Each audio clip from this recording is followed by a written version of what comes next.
Welcome to a new edition of Sun City News. I'm your host, Norma Taylor, and here are some of the news stories we're covering for you this week. We have important community association news. Reporter Doug Wright reports on the recent recognition given to Sun City for the Argent Lakes Bunker Project. Susan McCreel talks with friends. Those stories and more are coming up. Sun City News starts now. This is Sun City News with Norma Taylor and the Sun City News team, covering our community and the Lowcountry. Residents can email webhelpdesk@schhca.com with any questions regarding the community's new technology. Now, you don't have to be registered for the community website in order to email your questions. For billing assistance, please call the AAM customer service line at 866-516-7424. Atlantic hurricane season begins June 1st, but now is the time to start preparing for severe weather.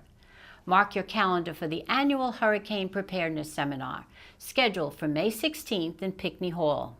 Then, download a copy of the Community Association's Hurricane Preparedness Guide from suncityhiltonhead.org in the Community Library section. Sun City Hilton Head seeks volunteers to serve on board-appointed committees in the upcoming year. To learn more about the committees, log into suncityhiltonhead.org and click the BOD and BAC link. If you have an interest in volunteering with the committee, see eNews Weekly to fill out the interest form. Volunteers with the AARP Tax Aid program are offering Sun City residents free tax assistance this month in Pinckney Hall. For exact dates and times, check the schedule on page 122 of your February Sensations. For more information about these events and other community activities, check your email inbox for eNews Weekly or log on to suncityhiltonhead.org. Argent Lakes Golf Course was recently recognized in the February issue of Golf Business magazine for improvements to bunker construction. Reporter Doug Wright has the details. We are here today at the Argent Lake practice area with Director of Golf Operations Charlie Kent, and we're here to talk about the rebuild of the bunkers and the remaking of the landscape, and I take it you must be somewhat pleased at the result. We've been getting really a tremendous response from the golfing community about how playable the bunkers are. You know, we're coming off of an extremely wet 2018 where we were close to 80 inches of rain, including the few inches of snow we had to start the year with. So, you know, we got through it. The bunkers held up wonderfully. And, you know, the response has been great. As far as completing the project, I know it's 99 9/10, but is there anything left to be done here at Argent Lakes? Well, we want the trees to grow. Okay. So we put in 140 trees around the golf course, mainly focusing on the back 9 holes. So those have all gone in really well. We've had one tree kind of go south on us, but as soon as the ground firms up, we'll be able to get in there and replace that tree. So yeah, we're really excited to see what that'll look like this spring and summer when they all come in fully. And other than that, we're just looking forward to a great year. We're off to a good start already. The Silver Strider Club members are athletes, friends, and mentors. Susan McCreel welcomes a couple of runners to talk about their many facets. Welcome to Rose Carney and Ron Jervis, President and Vice President with Sun City Silver Striders. Thank you. Good to be here this morning. Thank you, Susan. Absolutely. Rose, Silver Striders welcome both runners and walkers into the club, but for our intents today, we're just going to focus on the runners. As a fairly recent newcomer to the sport, what compelled you to join the club and to start running regularly?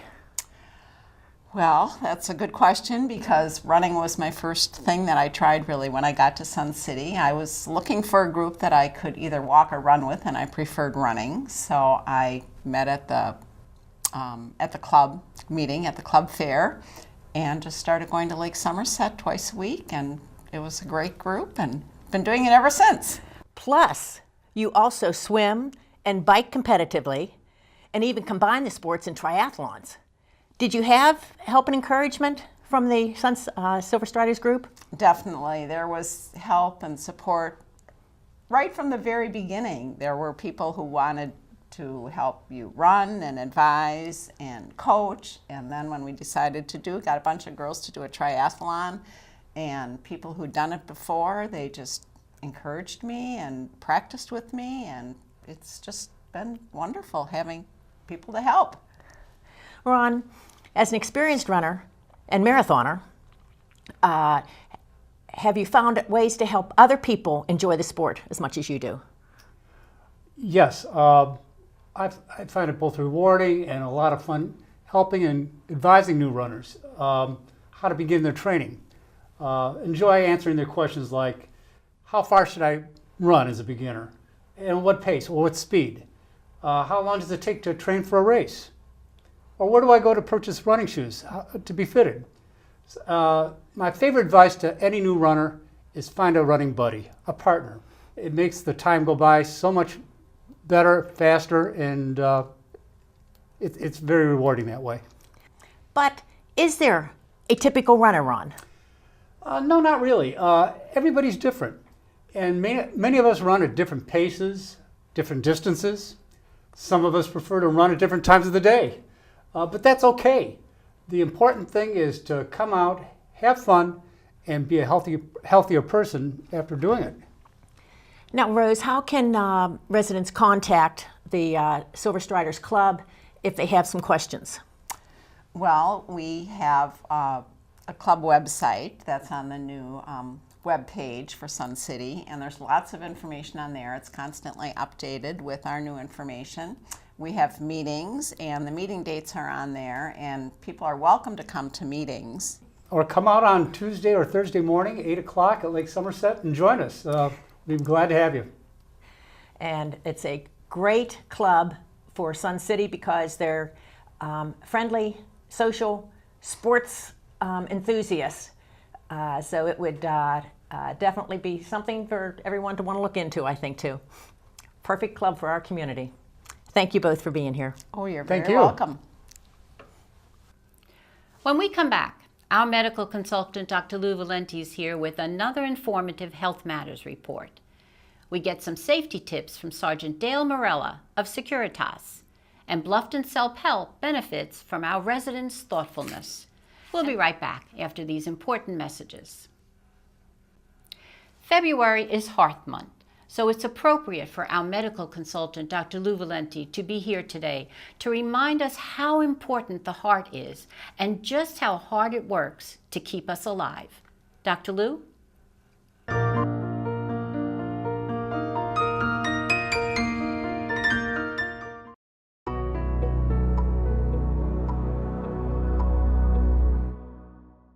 Last week we honored Valentine's Day, and February is Heart Month, and we deserve to celebrate both. Last time I talked about heart failure. We need to stop for a minute and consider the vast amount of work the heart does continuously every minute of every day.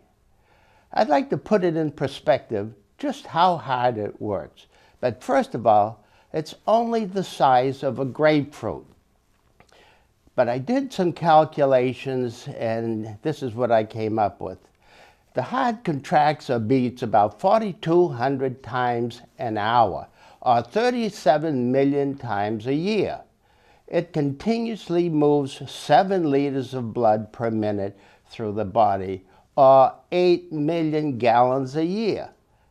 At age 80, the heart beats 300 million times and pumps 600 million gallons of blood.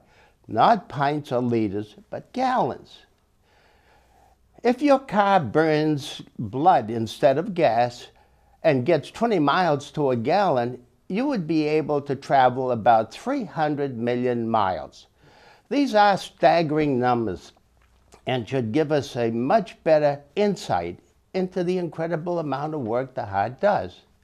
Remember, it does it all without a vacation or coffee break. Knowing this information should enhance our appreciation and willingness to take better care of it. The heart also has 4 movable valves that control the inflow and outflow of the blood, and they need to be perfectly synchronized. There are also tiny nodes in the heart that control the rhythm to meet the changing needs of the body. Keeping the heart running properly requires constant care, which includes proper fuel and protection from germs and toxic substances. The heart also assumes the role of a spokes organ for people's emotions. We are always aware of the presence of the heart because we can interact with it every minute. We can hear, feel, and count the heartbeats. We can make the heart work faster or slower with exercises or rest, and can feel the thump in our chest when we change rhythms. The heart's function can also be altered simply by changing our emotions or moods. All other organs are essentially silent by comparison. We don't even know they're there most of the time. That's why we acknowledge the heart by using phrases like, "Sweetheart, I love you with all my heart," or "You have a big heart," and not, "Sweetheart, I love you with all my liver." I'm Dr. Lou Valenti for Health Matters. For those of you who aren't as familiar as you could be with the Community Association's Schedule of Fees and Community Rules booklet, our next segment, Tips for a Safer Community, is just what you may need to hear. Safety Tips is brought to you by the Covenants Committee and hosted by members of Securitas. Here's Sergeant Dale Morella.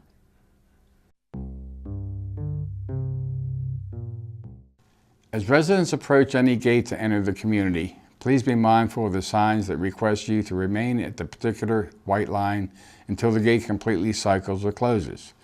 The reason for this is twofold. When the gate does not have an opportunity to fully cycle, a mechanical strain is placed on the gate mechanism.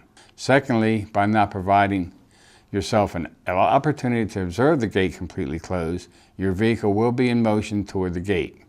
In the event the gate malfunctions because it did not have a chance to cycle the gate, could strike your vehicle, or you could strike the gate arm, thinking it would rise as you approach.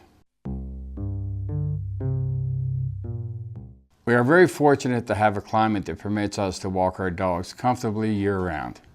When walking your dog in the appropriately designated areas, first and most importantly, be vigilant of the wildlife that lives within our community. Always be mindful that the leash you are utilizing extends several feet from an outstretched arm. It is always imperative to remain aware of your surroundings in general, but especially around the many bodies of water that exist in our community. Never assume that an alligator isn't present. Always walk your dog with a mindset that an alligator is present in or near every body of water. The Sun City Tennis Association had a Food for Love drive, which collected money and food to benefit Bluffton Self-Help. Our news team was there to capture the event. Okay, I'm here with Joellen Bittner, who is the chairwoman of the Food for Love drive that benefits Bluffton Self-Help. And tell us about this year, Joellen.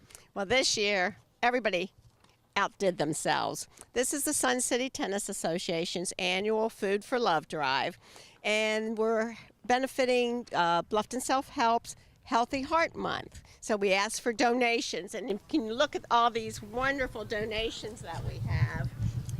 But on top of that, we have $1,175 in cash and checks. Woohoo! We more than tripled our donations from last year in cash and checks. And I know this is much more food and supplies that we're taking over. So they're going to be thrilled with our donation. And I got to thank all the Tennis Association for their support.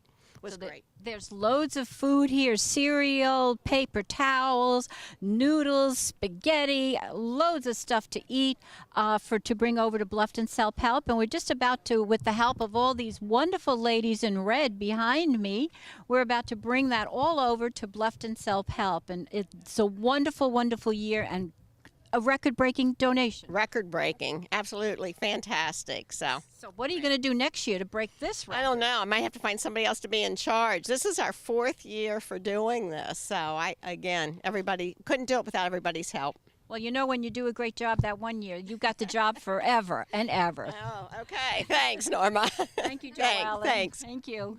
Thank you, ladies. There's still much more to come on Sun City News. Randy Selman informs us on what's happening on the entertainment front. Reporter Judy Lampy updates us on the newest snapshots. And Ray Tapio tells us about some new golf rules in his sports report.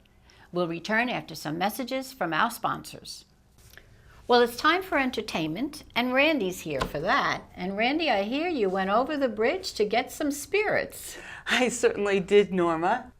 Noel Coward's extremely funny and classic Tony Award-winning comedy, Blythe Spirit, just opened at the Arts Center of Coastal Carolina. I had the pleasure of chatting with the director of the play, the very talented and creative Russell Trays. Hi, Russ. Hi, how are you doing today? Good, so nice to see you again. The last time we met, you were directing Amadeus.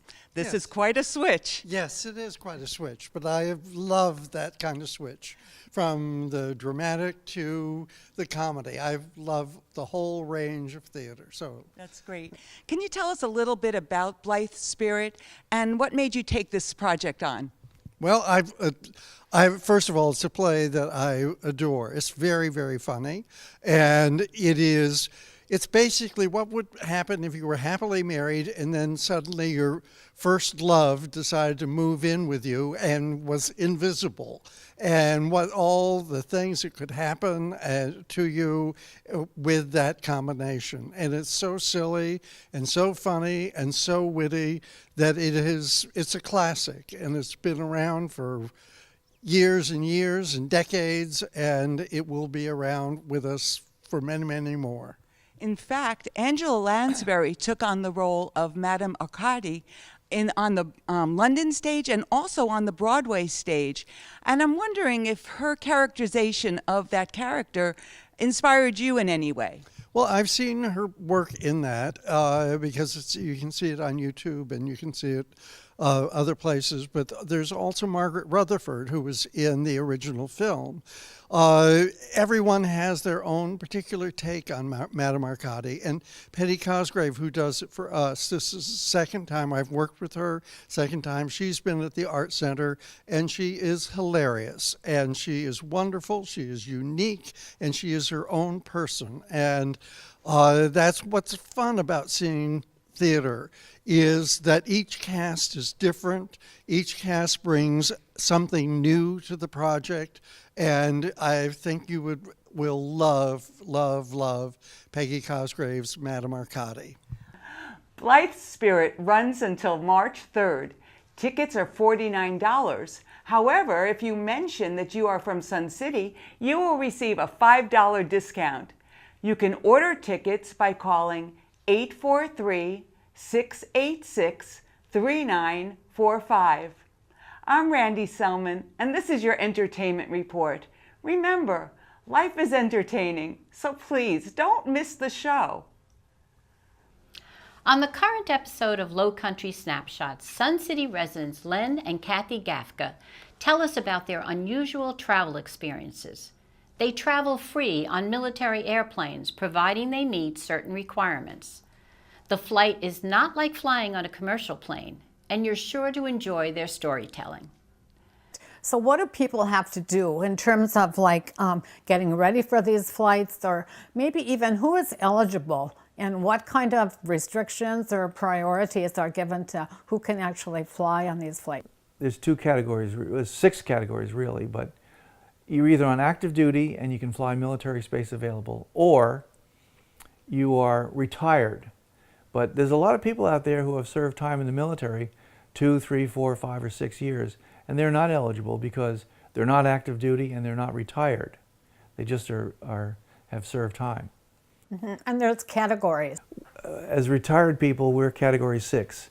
It's the lowest category, and everybody goes before us. Actually, the number 1 category is freight. They're in business to move freight, and that's what they do.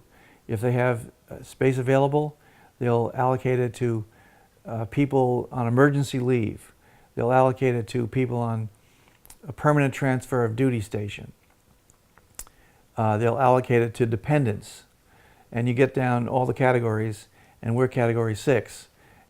Well, it's time for sports, and that's why we have Ray Tapio here. So, Ray, you're letting us in on some of your vast golf knowledge. Yes, I'm even waiting for you to get a hole-in-one. Golfers, I just read some interesting news that I would like to pass along. The new rules of golf allow the player the option to leave the flagstick in while putting. Statistics show that you have a much better chance of making the putt with the flagstick in. Even if you hit the stick, the ball will not go that much further away. Tour players such as Tiger are doing this. Another interesting rule allows players to tap down spike marks on the line of their putt, which also helps fellow players coming on. Hey, new tennis players and wannabes, the ball machine orientation is for you. Every first Saturday of the month, there will be instructions on the ball machine at 12:30 p.m. on court 4. This is a great way to get into the game or work on your strokes. By the way, even if you do not own a racket, you can pick one up at the Logo Building. New at softball or recovering from an illness, the softball club also offers you a place to start again. Every Wednesday at 8:30 a.m., there is a group of players not playing in the Tuesday and Thursday leagues to enjoy co-ed softball.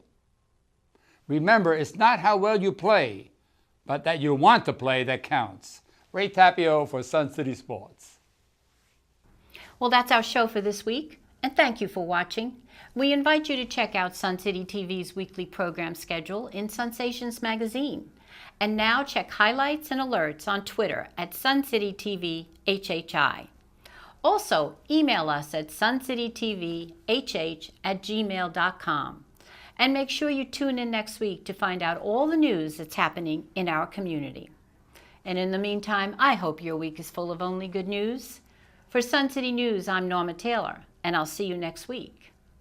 Now, to see extended coverage of your favorite news segments, tune into Extra. Check the current Sensations magazine for daily times.